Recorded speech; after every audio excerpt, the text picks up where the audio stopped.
Evening everyone. Para naman ako kukunin guys ng Panginoon. No? Kain tayo guys. Meron ako kamuti guys. Ayan. Tapos bumili ako guys ng barbecue. Kain tayo guys. Let's eat.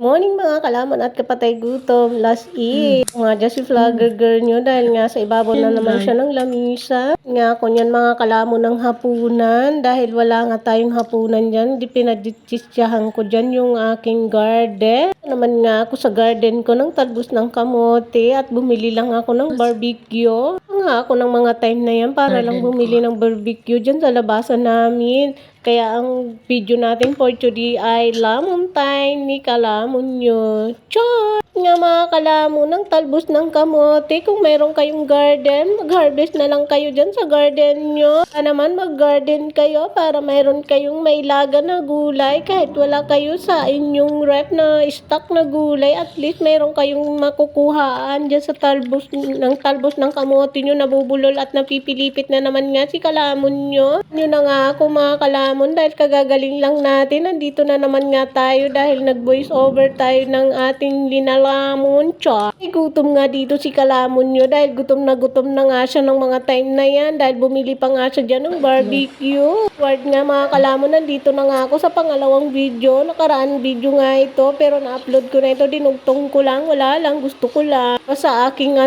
video kahit maikli lang kasi yung mga video ng ginagawa ko ngayon. Nga wala pa tayong mga ganap-ganap for today's video. Yun lang. Maraming salamat. Bye-bye mga kalamon at kapatay guto. Maraming salamat po, and God bless and Merry Christmas and the Happy New Year. Bye!